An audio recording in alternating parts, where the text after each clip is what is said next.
Hello student, welcome back to my YouTube channel. Myself Sunil Bharadwaj. I am the faculty of physics. Today I will discuss with you simple harmonic motion. In my last video के अंदर मैंने आपको बताया था कि हमारे पास में सिंपल हार्मोनिक इक्वेशन क्या होती है और डिफरेंशियल फॉर्म में क्या होती है और उसका जनरल सॉल्यूशन क्या होता है। तो उसी के साथ मैं अपना कंसेप्ट स्टार्ट करता हूँ। मैंने आपको बड़ा ही इजीली फॉर्म में आपको बताया था कि हमारे पास में क्या, एक बार मैं प्रीवियस आपको बता देता हूँ। तो प्रीवियस के अंदर अगर मैं बात करता हूँ, मैंने ये कहा था कि जो हमारे पास में रीस्टोरिंग फोर्स है वो डायरेक्टली प्रोपोर्शनल होता है डिस्प्लेसमेंट के। क्या होता है? डायरेक्टली प्रोपोर्शनल रहता है इसके। तो ये कहता है हमारे पास में रिस्टोरिंग फोर्स डायरेक्टली प्रोपोर्शनल है किसके? डिस्प्लेसमेंट के। तो इसका मतलब जो हमारे पास में F है वो डायरेक्टली प्रोपोर्शनल है किसके? X के। तो F जो हमारे पास में रहेगा, चलो वेक्टर फॉर्म को हटा देते हैं, कोई नहीं, F is equal to minus k x. ये इक्वेशन मैंने आपको बताई थी। This is the equation first. फिर मैंने न्यूटन सेकंड लॉ आपके पास में एप्लीकेबल किया था कि F इज इक्वल टू हमारे पास में क्या था? ma होता है, ये सेकंड था, दोनों को कंपेयर किया था। ma is equal to minus k x और a is equal to k upon में m एक्स। तो ये हमने कहा था आपसे, और मैंने ये भी कह दिया था कि जो हमारे पास में this is the constant quantity, तो एक्सेलरेशन डायरेक्टली प्रोपोर्शनल रहता है किसके? डिस्प्लेसमेंट के। क्या रहता है? डिस्प्लेसमेंट के। ये केस आपने लास्ट लेक्चर के अंदर पढ़ा था और आपने इसको बड़े ही ईजिली फॉर्म में कह दिया था कि क्या कह दिया था कि जो हमारे पास में omega square is equal to, मैंने क्या माना था? के अपॉन में m। तो अगर आप इसको लिखोगे तो a इक्वल टू हमारे पास में क्या था? Omega square x. और आप इतने इस तरीके से भी कह दिया था a plus omega square x is equal to 0। आप a क्या चीज़ है? एक्सेलरेशन है। और a को हम इस तरीके से भी लिख सकते हैं डी स्क्वायर एक्स ओवर में डी टी स्क्वायर। ठीक है, तो आपने इस इक्वेशन को क्या लिख दिया था? डी स्क्वायर आर ओवर में D t square plus omega square x is equal to 0। इसको क्या कहा था? आपने कहा था सेकंड ऑर्डर डिफरेंशियल इक्वेशन। क्या कहा था बेटा? Second order differential equation. तो ये सारी चीज़ आपने यहाँ तक पढ़ी थी। तो इसी के केस में मैं आपको यहीं से बता देता हूँ कि मुझे अब आपको जो पढ़ाना है, आज के जो इस लेक्चर में मुझे आपको पढ़ाना है, आपके साथ में जो डिस्कस करना है वो ये डिस्कस करना है कि displacement in simple harmonic motion क्या होता है, वेलोसिटी क्या होती है और एक्सेलरेशन क्या होती है। ठीक है, इन सभी कंसेप्टों को मुझे इन इक्वेशन से आपको निकाल करके दिखाना है। उनके ऊपर आपको कुछ न्यूमेरिकल प्रॉब्लम करानी है। फिर आपको मैं बताऊंगा कि एनर्जी ट्रांसफॉर्म क्या होती है। तो एनर्जी के केस में भी मैं यहाँ पर कुछ इक्वेशन आपके साथ में डिस्कस करूँगा। लेकिन उससे पहले मैं पूछ लेता हूँ what is the frequency of simple harmonic motion and what is the time period of simple harmonic motion. तो इस केस को मैं यहीं से देखता हूँ कि आपको पता है कि ये हमारे पास में केस हो गया। तो मैं आपको जो आर्टिकल कराने जा रहा हूँ वो कराने जा रहा हूँ आपको कि what is the time period of simple harmonic motion. ठीक है, तो क्या है ये चीज़ देखिएगा, ये सारी चीज़ आपको आनी चाहिए, इसलिए मैंने आपको ये एक बार आपको करा दी है कि किस फॉर्मेट में ये रहती है। तो हमारा जो कंसेप्ट है आज का वो स्टार्ट करता हूँ मैं। पहला पॉइंट स्टार्ट करता हूँ टाइम पीरियड। किसकी मैं बात करता हूँ? Time period of SHM। ठीक है, हमारे पास में जो सिंपल हार्मोनिक मोशन है उसका टाइम पीरियड क्या है। तो टाइम पीरियड आपको पता होना चाहिए क्या होता है। आपने बिल्कुल इक्वेशन देखी है, आपको पता है। जस्ट आपने क्या देखा था, अभी निकाली थी कि हमारे पास में डी स्क्वायर आर ओवर में D t square plus omega square x is equal to 0। ये केस आपने पढ़ा था। ठीक है, और जनरल सॉल्यूशन इसका क्या रहता है? X is equal to A cos क्या था? Omega T plus phi naught. ये इसका क्या रहता है, is the general solution of this equation. Okay, आपको पता है कि omega square is equal to क्या रहता था, आपके पास में रहता था के अपॉन में एम। क्या रहता था, के अपॉन में एम। तो ओमेगा इज इक्वल टू अगर मैं बात करूँ तो रूट में क्या रहेगा, के बाई एम। ये केस आपको पता होना चाहिए। मैं बात करता हूँ टाइम पीरियड की। तो टाइम पीरियड तो टाइम पीरियड क्या चीज़ है, टी हो गया। तो टाइम पीरियड जो रहेगा हमारे पास में वो क्या रहता है, 2 पाई ओवर में ओमेगा। क्या रहता है, 2 पाई ओवर में omega is the time period of simple harmonic motion. तो 2 पाई, अगर मैं बात करूँ ओमेगा की वैल्यू की मैं बात करता हूँ, तो ओमेगा की वैल्यू क्या चीज़ है, ओमेगा की वैल्यू है रूट में के बाई एम। और इसको आप ऐसे लिख सकते हो, time period t is equal to 2 pi under root क्या हो जाएगा, एम अपॉन में के। क्या हो जाएगा, एम अपॉन में के। This is the value. तो हमारे पास में जो टाइम पीरियड रहेगा वो क्या रहेगा, ये केस इसका रहेगा कि time period of simple harmonic motion is equal to 2 pi under root m by k. आगे समझ में, बताइए यहाँ तक किसी को कोई डाउट हो तो। टाइम पीरियड है, आपको पता होना चाहिए कि वेयर एम क्या चीज़ है, वेयर एम जो है, एम को बोलते हैं इनर्शिया फैक्टर। क्या कहते हैं, इनर्शिया फैक्टर। और के क्या चीज़ है, के इज स्प्रिंग कांस्टेंट। ठीक है, तो ये हमारे पास में क्या हो जाएगा, टाइम पीरियड आ गया। कोई यहाँ तक किसी को कोई डाउट हो तो आप हमें बता सकते हैं कि क्या कोई दिक्कत हो तो आप हमें बताइए। तो टाइम पीरियड आपको निकालना आ गया 2 पाई एम ओवर में के। अब मैं बात करता हूँ आपसे, यहीं पे अगर कोई पूछ ले फ्रीक्वेंसी क्या होती है, क्या होती है फ्रीक्वेंसी।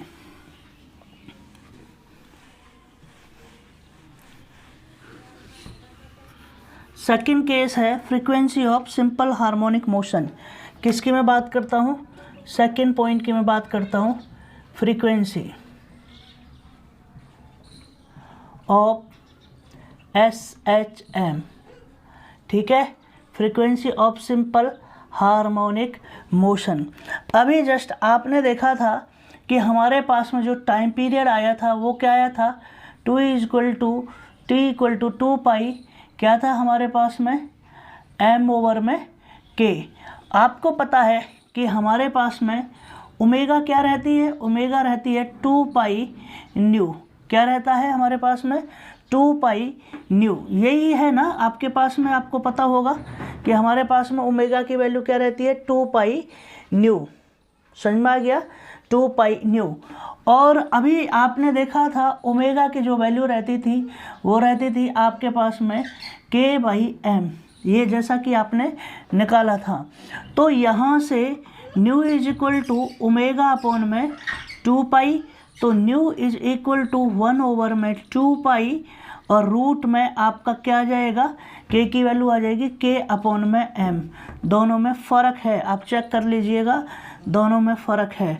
टाइम पीरियड क्या है, एम अपॉन में के 2 पाई, ठीक है, इनटू में अंडर रूट एम अपॉन में के। और फ्रीक्वेंसी क्या चीज़ है, ये इन दोनों चीज़ों को आपने अच्छी तरीके से समझना होगा। ठीक है, आपको पता है के इज़ द स्प्रिंग कांस्टेंट, जिसको हम क्या कहते हैं, स्प्रिंग कांस्टेंट कहते हैं। और क्या कह सकते हैं, एम को क्या कह सकते हैं, मास कह सकते हैं, मास ऑफ द स्प्रिंग, या कह दीजिए इनर्शिया फैक्टर। क्योंकि यहाँ पर आई क्या होता है, मोमेंट ऑफ इनर्शिया होता है। ठीक है, और इनर्शिया के केस में मैंने बता दिया था, इनर्शिया डायरेक्टली प्रोपोर्शनल रहता है किसके, मास के। इसीलिए इसको क्या कहा गया है, मास इनर्शिया फैक्टर कहा है। आई क्या है, एम के है। ठीक है, आई क्या चीज़ है, मूवमेंट ऑफ इनर्शिया, तो डायरेक्टली प्रोपोर्शनल है, इसीलिए इसको क्या कहा गया है, इनर्शिया फैक्टर कहा गया है। क्या कहा गया है, इनर्शिया फैक्टर। यहाँ तक किसी को कोई डाउट हो तो आप पूछिएगा। मैंने बड़ा सिंपल उसमें 2 चीज़ आपको बता दी हैं, इक्वेशन क्या है और ये क्या है। अब मैं बात करता हूँ आपसे डिस्प्लेसमेंट की। किसकी मैं बात कर रहा हूँ, डिस्प्लेसमेंट इन, जो हमारा नेक्स्ट आर्टिकल है, ये है हमारे पास में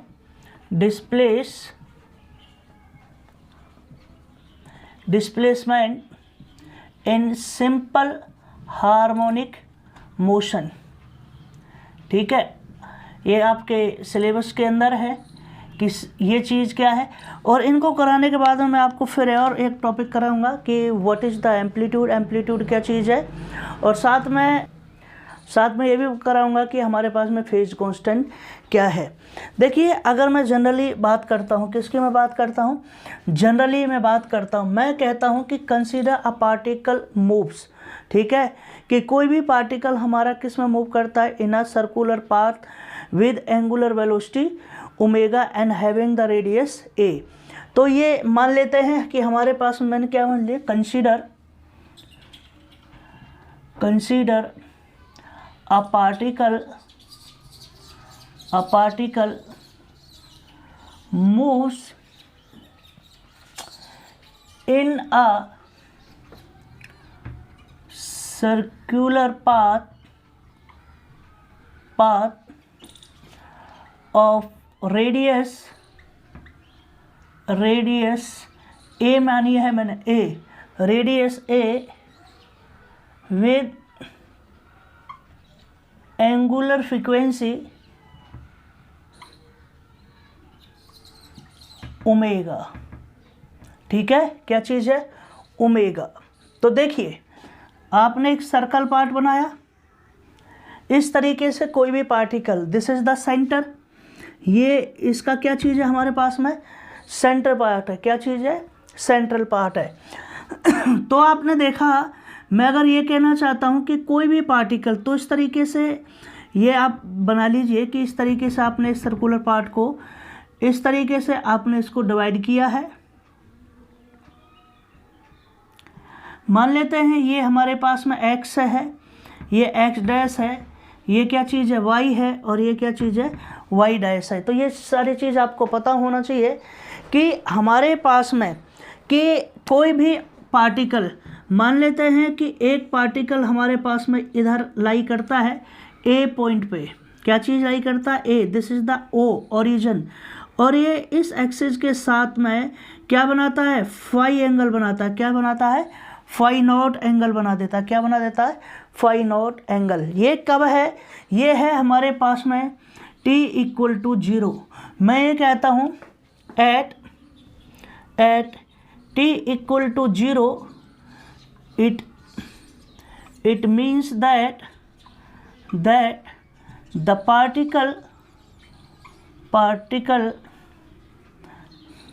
is at position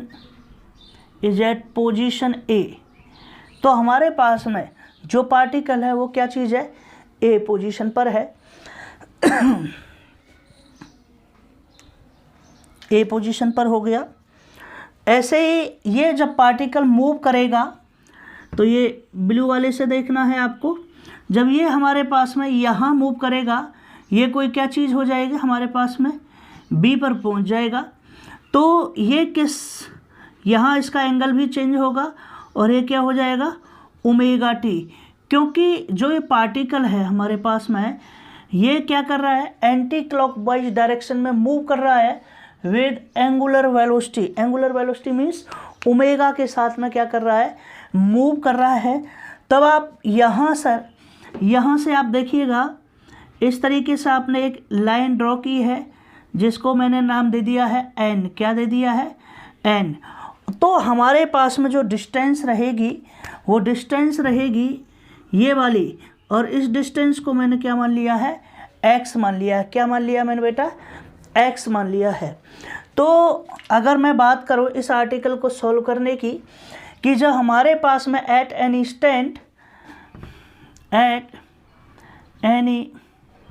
इंस्टेंट मतलब t = t की कुछ वैल्यू होगी, देन द पार्टिकल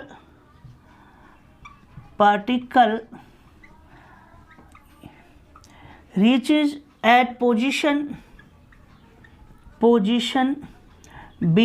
तो कहाँ पहुँच जाएगा, बी पर पहुंच जाएगा। तो यहाँ से आप जब निकालोगे, देखो जब ये पूरे की मैं बात करता हूँ, now in right angle triangle हमारे पास में कौन कौन सा रहेगा। अगर मैं ये कहना चाहता हूँ O N B, this is the O N B, इस एंगल की मैं बात कर रहा हूँ। यहाँ से ए क्या चीज़ है, रेडियस है, तो ये भी क्या रहेगी हमारे पास में, रेडियस रहेगी।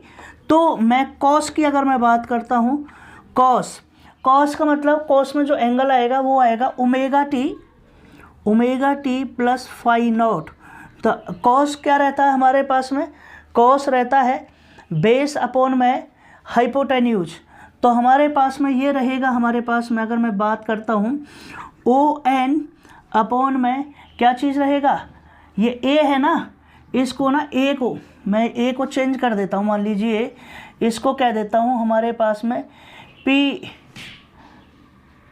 कह दिया मैंने, क्या कह दिया, पी, जिससे हमारा ये क्या रहेगा, ए रहेगा। ठीक है, ए इज़ द रेडियस, नहीं तो आप दिक्कत कर जाओगे, तो पी चेंज कर दिया, कोई दिक्कत नहीं है, ए रेडियस ही रहेगी। तो ओ एन और हमारे पास में क्या रहेगा, ओ पी। तो ओ एन क्या चीज़ है, एक्स है, और ओ पी क्या चीज़ है हमारे पास में, ए है। तो यहाँ से मैं कह दूँ एक्स अपॉन में A is equal to cos omega T plus phi naught, this is, तो x is equal to A cos omega T plus phi naught. ये क्या चीज़ है बेटा, दिस इज द डिस्प्लेसमेंट। क्या रहेगा, दिस इज द डिस्प्लेसमेंट। मैं अगर ये कहना चाहता तो पहले कह देता कि जो आपका डिफरेंशियल इक्वेशन थी, जो उसका सॉल्यूशन था x is equal to A cos omega T plus phi naught is, उसी को क्या कहा जा सकता था कि इसी को कहा जा सकता था x is equal to A cos omega T plus phi naught is called displacement in simple harmonic motion. क्या कहा जा सकता है, displacement in simple harmonic motion. तो यहाँ तक आपको पता होना चाहिए कि ये क्या चीज़ है। आपको पता है कि मैं अगर आपको यहीं एक्सप्लेन कर दूँ, x क्या चीज़ है, x है आपका displacement, x is the displacement. क्या चीज़ है बेटा, x क्या चीज़ है, डिस्प्लेसमेंट। a क्या चीज़ है बेटा, a है आपका एम्पलीट्यूड। क्या चीज़ है, a is called amplitude. Okay, omega हमारे पास में क्या है, एंगुलर फ्रीक्वेंसी, और फाई नॉट क्या चीज़ है, इनिशियल फेज। क्या चीज़ है, इनिशियल फेज। तो ये सारा कंसेप्ट मैंने आपको बता दिया है। अगर आपको ये थोड़ा सा दिखाई नहीं दे रहा है, चेक कीजिएगा। This A is the amplitude. ठीक है, ए क्या है, एम्पलीट्यूड। तो ये एक्सप्रेशन जो आया है वो किसका आया है, displacement in simple harmonic motion. अब देखो यहीं से अब मैं आगे इसको नहीं बताऊंगा कि ये मूव करेगा किस वेलोसिटी के साथ में मूव करेगा। ये आपको डिस्प्लेसमेंट पता चल गया है, तो जनरली हमें पता होना चाहिए कि वेलोसिटी कैसे निकालते हैं, एक्सेलरेशन कैसे निकालते हैं। ठीक है, तो ये मैं डायरेक्ट उस समय भी लिख सकता, लेकिन मुझे आपको बताना था कि किस तरीके से मैं आपको इसको एक्सप्लेन करूँगा।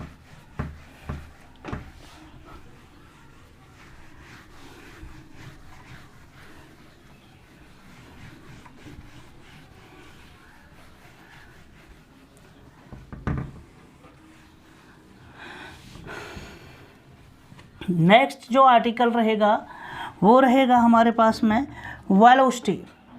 नेक्स्ट जो आर्टिकल है वेलोसिटी इन SHM। ठीक है, velocity of a particle in SHM। तो इस केस में जब मैं बात करता हूँ, आपको पता है डिस्प्लेसमेंट हमारे पास में क्या रहता है, डिस्प्लेसमेंट क्या रहे हमारे पास में, डिस्प्लेसमेंट है x इज इक्वल टू क्या है, A cos omega T plus phi naught. ये है हमारे पास में। ठीक है, तो डिस्प्लेसमेंट हमारे पास में ये आ गया x, ठीक है, क्या चीज़ है x, x is equal to this is this. आपको पता है कि वेलोसिटी क्या रहती है, वेलोसिटी रहती है डेरिवेटिव ऑफ डिस्प्लेसमेंट। तो आप इसको कर दीजिए, नाउ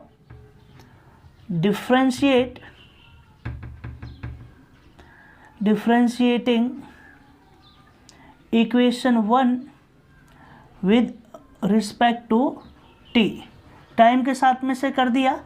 तो ये हो गया dx ओवर में dt, ओके, dx ओवर में dt, इसको क्या लिख देते हैं, इसको लिख देते हैं v, क्या लिख देते हैं v। तो हमारे पास में डेरिवेटिव होगा d ओवर में dt, किसका रहेगा, a cos omega t plus phi naught का, दिस इज द ये। अगर मैं ये कहूँ v is equal to D x over में D T which is equal to a, क्या चीज़ है, a इज कॉन्स्टेंट, cos का क्या रहता है, cos का रहता है minus sine omega t plus phi naught into में, फिर हमें किसका करना है, ओमेगा t का करना है। तो ओमेगा t का क्या हो गया 1 और ओमेगा आ गया ये। आपको पता है डिफ्रेंशिएशन होता है, जैसे मान लीजिए हमारे पास में y equal to sine x है, तो मैं dy ओवर में dx करूँ तो ये आ जाएगा साइन का क्या आ जाता है cos x। ऐसे ही y बराबर अगर cos x है तो ये आ जाएगा dy ओवर में dx is equal to minus sine x। ये फॉर्मूले होते हैं। अगर यहाँ ओमेगा t होता, t के साथ में करते तो उसका भी फिर हमारे पास में डिफ्रेंशिएशन होता है, ठीक है। तो ऐसे ही ये यहाँ पे आ गया t के साथ कर रहे हैं, तो पहले इसका किया, a कांस्टेंट है, cos का minus sine omega T plus phi naught है, फिर यहाँ पे ओमेगा टी आया क्योंकि t के साथ में डेरिवेटिव है तो ओमेगा आ जाएगा। तो हमारे पास में जो वेलोसिटी है वो है डी एक्स ओवर में D T which is equal to minus A omega sine omega T plus phi naught. ये केस हमारे पास में एक आ जाता है। आपको पता है आपको क्या पता है, हम आपको कहना चाह रहे हैं कि जो हमारे पास में माइनस है v is equal to D x over में डी टी, मुझे x के फॉर्मेट में ही लेना है कि जो हमारे पास में x ही आना चाहिए। तो मैं ये कह दूंगा which is equal to minus A omega, और इसको ऐसे लिख सकता हूँ 1 माइनस, क्योंकि कहते हैं ना, आपको पता है sine square x plus cos square x is equal to 1 होता है। अगर साइन को मैं किस फॉर्मेट में लिख सकता हूँ, तो साइन एक्स को मैं लिख सकता हूँ root 1 minus cos square x की फॉर्म में। तो ऐसे ही यहाँ पे मैं इसको लिख दूँ minus cos square omega T plus बेटा फाई नॉट, ये लिख दिया। ए को अंदर ले जाएंगे तो v is equal to D x over में डी टी माइनस ओमेगा, तो इसको कह सकते हैं ए अंदर जाएगा तो A square minus A square cos square omega T plus phi naught. ये वैल्यू किसकी है, ये एक्स स्क्वायर की है। तो v is equal to D x over में D T minus omega root क्या रहेगा A square minus X square. ये किसकी वैल्यू है, ये है आपकी velocity of a particle in simple harmonic motion. क्या चीज़ है, velocity of a particle in simple harmonic motion. तो यहाँ पर आपको पता होना चाहिए, और यहाँ मैं लिख देता हूँ कि x is equal to A cos omega T plus phi naught.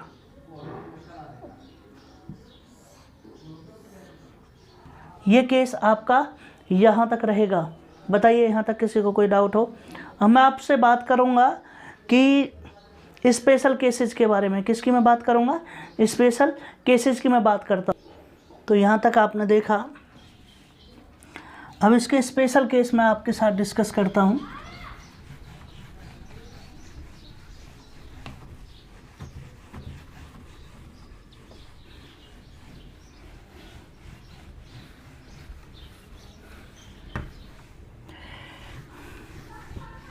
ये जो हमारे पास में है वेलोसिटी टाइम के पे डिपेंड करती है।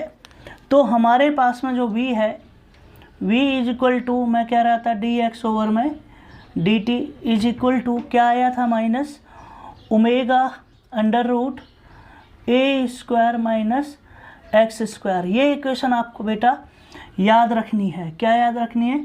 अब मैं स्पेशल केसेस की मैं बात करता हूँ। स्पेशल केसेस, ठीक है। स्पेशल केसेस के अंदर मैं पहला पॉइंट बात करता हूँ। मैं ये कहता हूँ when the particle is at mean position, when the particle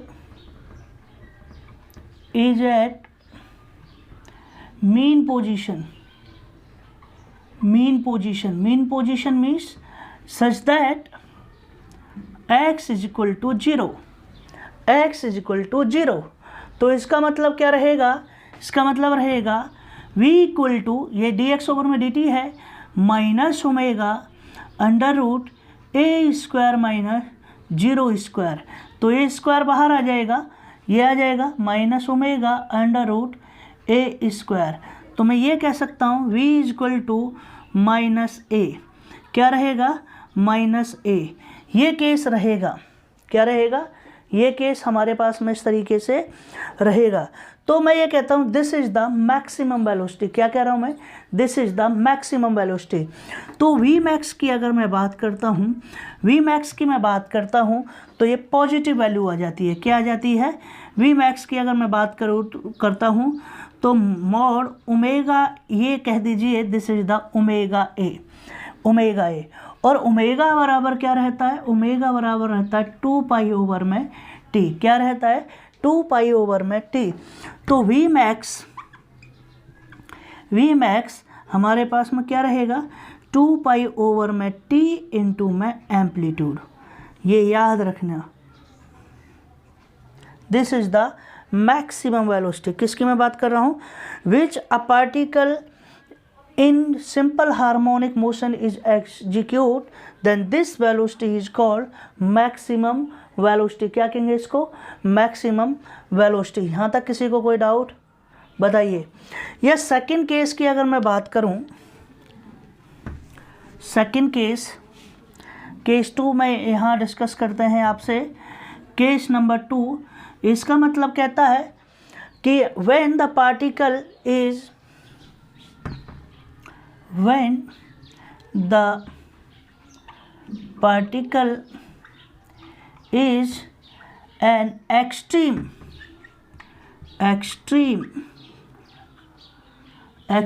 position। अगर हमारे पास में क्या है, कोई भी पार्टिकल, क्या चीज़ है हमारे पास में? एक्सट्रीम पोजीशन पे है। तो एक्सट्रीम पोजीशन का मतलब क्या रहेगा? एक्सट्रीम पोजीशन का मतलब रहेगा this is equal to X is equal to plus minus A. क्या रहेगा? Plus minus A. Mean position का मतलब रहेगा बिल्कुल सेंटर में, जहाँ पर डिस्प्लेसमेंट क्या रहेगा? 0 रहेगा। लेकिन इन एक्सट्रीम पोजीशन अगर कोई पेंडुलम है, this is the in equilibrium position, और in mean position, but is the extreme position this and this. तो या तो यहाँ रहेगा या यहाँ रहेगा। अगर ये पॉजिटिव एक्स एक्सिस है तो प्लस ए रहेगा और दिस इज द माइनस। इसीलिए मैंने उस सर्कल में लिखा था कि हमारे पास में एक्स और X dash, this is the positive X और this is the negative X. तो ये एक्सट्रीम इस बाहर है। तो मैं वेलोसिटी की अगर मैं बात करता हूँ, वेलोसिटी की मैं बात करता हूँ तो क्या रहेगी? Minus omega under root A square minus x की वैल्यू या तो प्लस ए लिखो, तो ए लिखोगे तो ए स्क्वायर, तो ए से कैंसिल आउट तो भी 0 आएगा। माइनस ए लिखोगे तो उसका स्क्वायर करेंगे तो भी पॉजिटिव ए स्क्वायर आएगा, फिर ए माइनस है तो A square, this is the 0। तो v इक्वल टू क्या रहेगा हमारे पास में? 0। क्या रहेगा ये? v equal to 0। Thus the velocity of the particle in simple harmonic motion is an extreme position is 0। क्या रहेगा? Is an extreme position is 0। यहाँ तक किसी को कोई डाउट हो तो आप मुझे पूछ सकते हैं, चेक करिएगा। ये दोनों केस मैंने आपके साथ में क्या किए हैं, डिस्कस किए हैं। अब लास्ट टॉपिक रह रहा है मेरे पास में एक्सेलरेशन निकालने का। क्या रह रहा है, एक्सेलरेशन निकालने का, क्योंकि आपको पता होना चाहिए कि आपने क्या वैल्यू निकाली है और किस तरीके से आपने ये काम किया है। तो एक्सेलरेशन वाला पार्ट देखिएगा, वो बड़ा ही सिंपल है।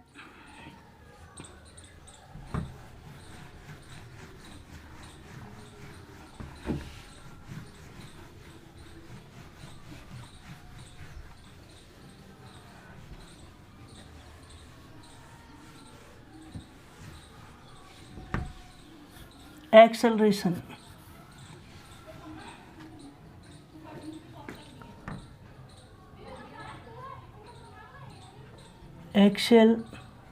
Acceleration in simple harmonic motion.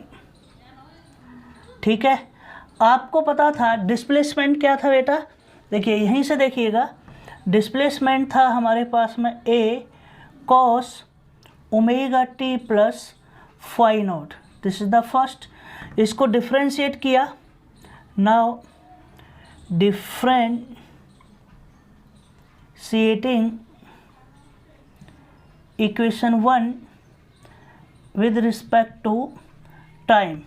तो हमारे पास में वेलोसिटी आ गई थी, वेलोसिटी क्या आ गई थी, dx ओवर में dt, आपने निकाला a माइनस साइन, ठीक है, omega T plus phi naught into में ओमेगा, इस तरीके से निकाला।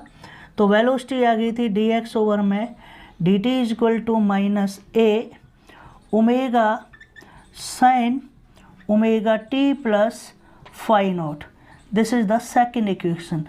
Now again differentiating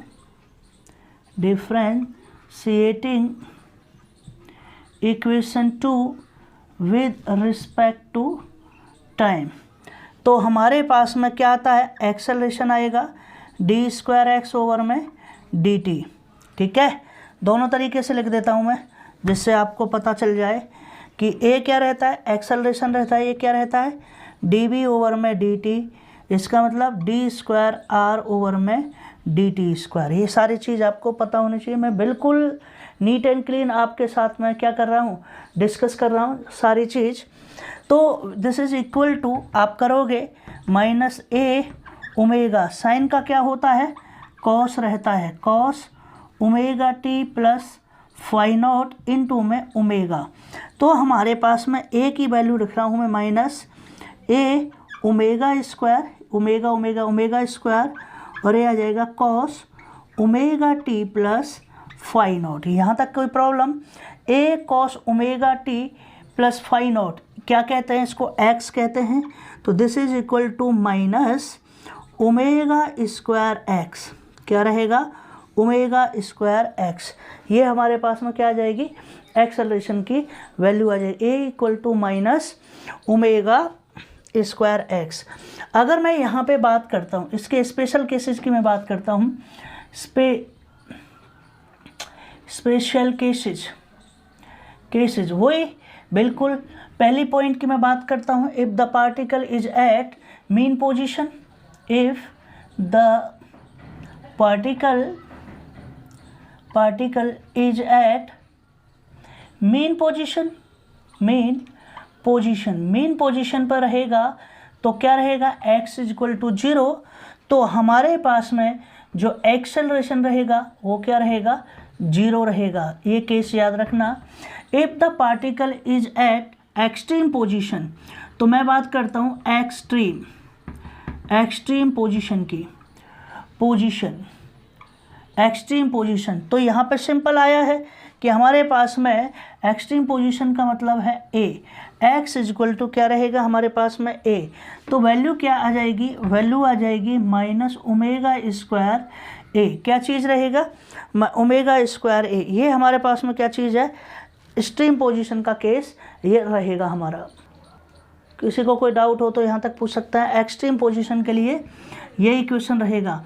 अगर मैं पूछता हूँ एक्सेलरेशन क्या रहेगा, मैक्सिमम है, ए मैक्स की अगर मैं बात करता हूँ तो ये क्या रह जाएगा, ओमेगा स्क्वायर ए, ये पॉजिटिव हो जाएगी ये क्वांटिटी, और ओमेगा स्क्वायर तो ए मैक्स ओमेगा की वैल्यू क्या थी हमें पता है 2 पाई ओवर में टी, इसका मतलब 2 पाई ओवर में टी का स्क्वायर ए, ये केस आपका रहेगा। और भी आप कहीं देखने को मिल जाए तो A maximum acceleration maximum 4 pi square T square A, ये केस आपका रहेगा। तो मैंने आपको कराया displacement in simple harmonic motion, velocity in simple harmonic motion और acceleration in simple harmonic motion. तो इन कंसेप्टों को अब समझने के लिए मैं आपको एक न्यूमेरिकल कराता हूँ। न्यूमेरिकल से आपको सारे कुछ कंसेप्ट समझ में आ जाएंगे कि किस तरीके से आपके न्यूमेरिकल आते हैं, ठीक है, एग्जाम के अंदर किस तरीके से आपके न्यूमेरिकल आते हैं। तो चलिए मैं आपके लिए एक न्यूमेरिकल कराता हूँ, ठीक है। तो न्यूमेरिकल क्या है मैं अभी आपको कराता हूँ। तो देखिए अब हमारे पास में एक क्वेश्चन है, बड़ा ही इंटरेस्टिंग क्वेश्चन है, बिल्कुल स्पीड वेलोसिटी एंड एक्सेलरेशन के ऊपर ही मैं आपको एक प्रॉब्लम करा रहा हूँ। इससे आपको अच्छी तरीके से क्लियर समझ में आ जाएगा कि कौन सी चीज़ क्या है।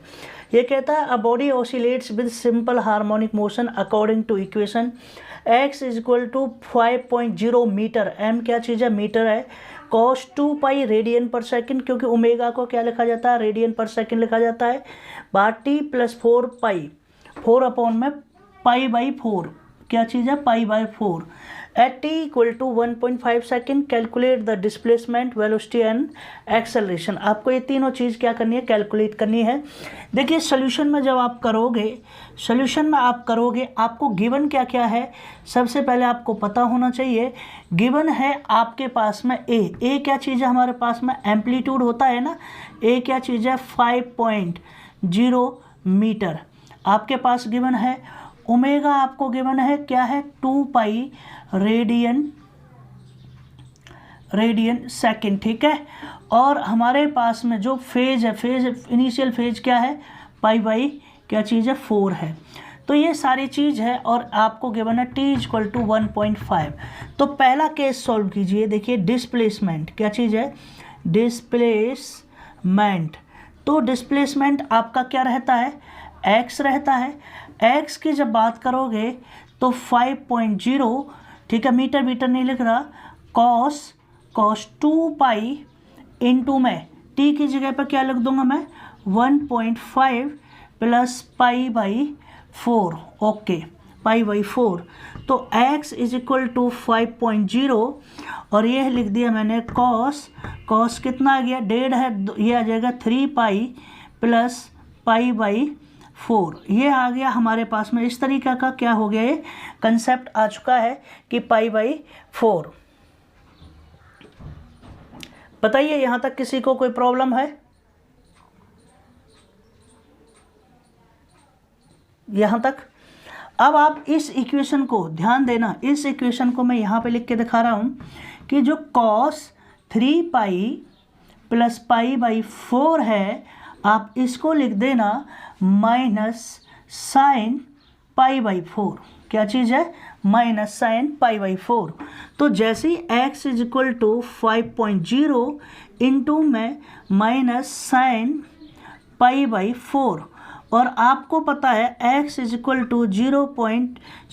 5.0 माइनस ही लगा देता हूँ, -5.0 इंटू π/4 की वैल्यू होती है 1/√2, क्या चीज़ है, 1/√2। यहाँ तक किसी को कोई समझ में आया, बताइए।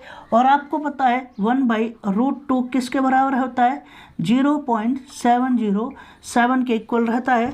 तो x = -5 इंटू में 0.707, तो ये x = -33.535, ये हमारे पास में क्या जाएगा, मीटर, क्या जाएगा, डिस्प्लेसमेंट आ जाएगा। यहाँ तक किसी को कोई डाउट, चेक कीजिएगा। This is the simplest.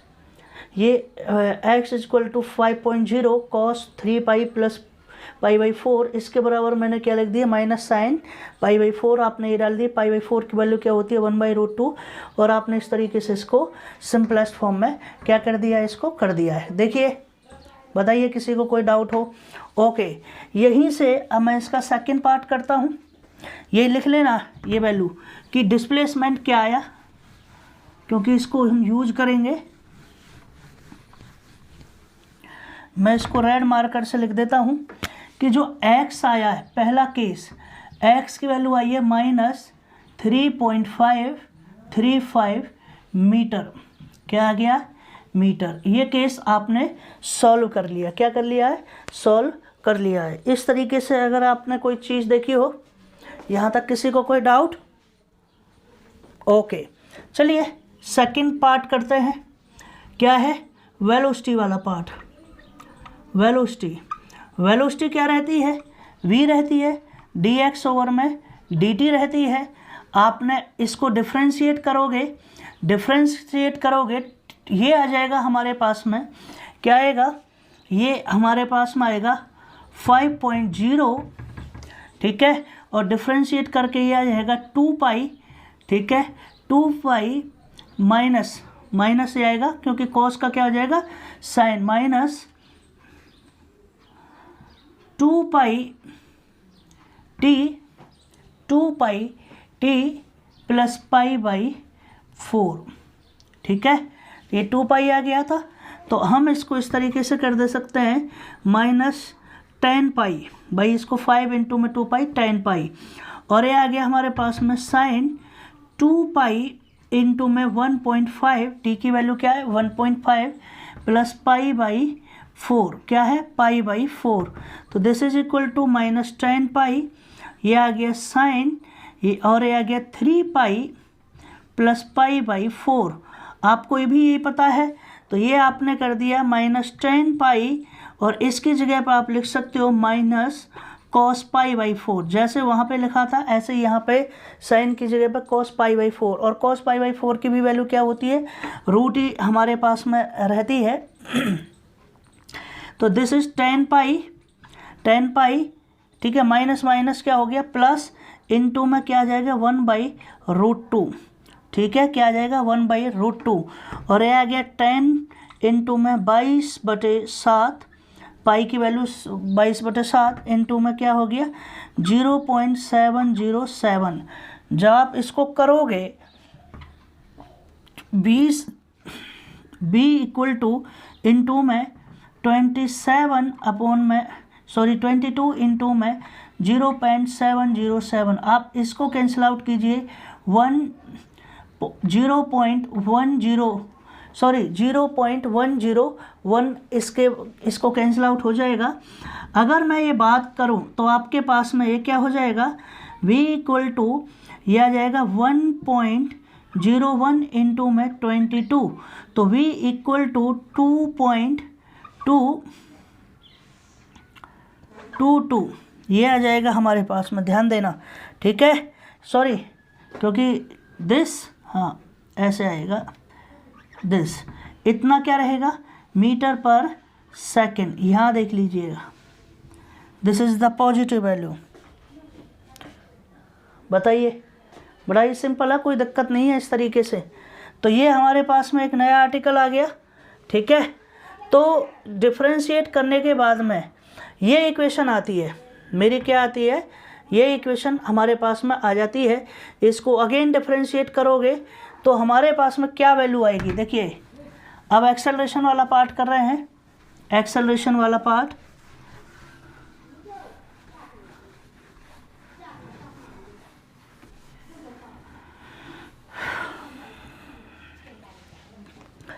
तो ये हमारे पास में ये v थी, ठीक है, ये भी क्या थी? हमारे पास में v थी, ये हमारे पास में क्या आ जाएगी? v। चलिए मैं इसको v हो गया ये। अब इसको एक ही फॉर्मेट करते हैं। एक केस में जब हम करेंगे तो डी स्क्वायर एक्स ओवर में डी टी स्क्वायर, तो ये रहेगा, ये तो 2 ही रहेगा, और -5.0 इंटू में 2 पाई रहेगा। साइन का क्या आ जाएगा? कॉस आ जाएगा, cos 2 pi t plus pi by 4 into में इसका 2 पाई टी का करेंगे तो 2 पाई यहाँ और आ जाएगा। तो इसके साथ में ये आ जाएगा -5.0 इंटू में 4 पाई स्क्वायर, ठीक है, और कॉस वही टी की वैल्यू रखेंगे तो कितना आ जाएगा 3 प्लस पाई बाई 4। यहाँ तक किसी को कोई प्रॉब्लम बताइए, यहाँ तक अगर किसी को कोई प्रॉब्लम हो तो बता दीजिए।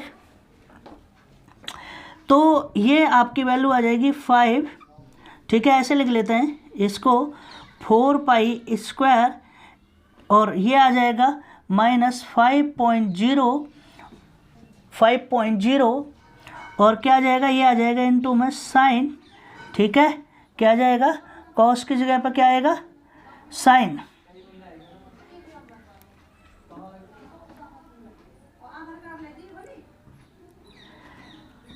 Minus sine, minus minus plus sine pi by 4, ठीक है। इसकी वैल्यू आपके पास में ये पहले भी थी, सॉरी इसकी value minus minus minus plus, सही है, ठीक है, एक मिनट, ठीक है। तो ये जब वैल्यू रहेगी, देखो ये माइनस अगर बाहर लिखना चाहो तो आप माइनस बाहर लिख लीजिए, तो ये क्या रहेगा आपका माइनस, इस पूरे की वैल्यू क्या रहेगी आपको पता है x की वैल्यू होती है, तो x की वैल्यू क्या होगी 4 पाई स्क्वायर इंटू में क्या है, ये माइनस है और माइनस की कितनी आ जाएगी 3.535। तो इसको जब आप सॉल्व करोगे 139.56 मीटर पर सेकेंड स्क्वायर, आप इसको सॉल्व करके देखना, यही वैल्यू इसकी आएगी। ये रही सॉरी ये माइनस और है, ठीक है, तो माइनस माइनस प्लस इसकी ये वैल्यू आराम से आ जाएगी। ये आप ये कहोगे जी आया कैसे, देखिए ओनली मैंने 5.0 को लिख लिया और कॉस को क्या लिख दिया था हमने, कॉस को लिख दिया था माइनस के फॉर्मेट में, ठीक है, तो माइनस के फॉर्मेट में लिख दिया था साइन पाई बाई 4, तो ये टोटल करके तो माइनस के कितना आएगा 3.535, तो इसका मल्टीप्लिकेशन करोगे तो ये आएगा। इस तरीके के आपके क्या आएंगे न्यूमेरिकल प्रॉब्लम आपसे डिस्कस की जाएंगे, ठीक है। तो आज की इस वीडियो में इतना ही, मिलते हैं अपनी नेक्स्ट वीडियो के अंदर। Okay, thank you, bye bye.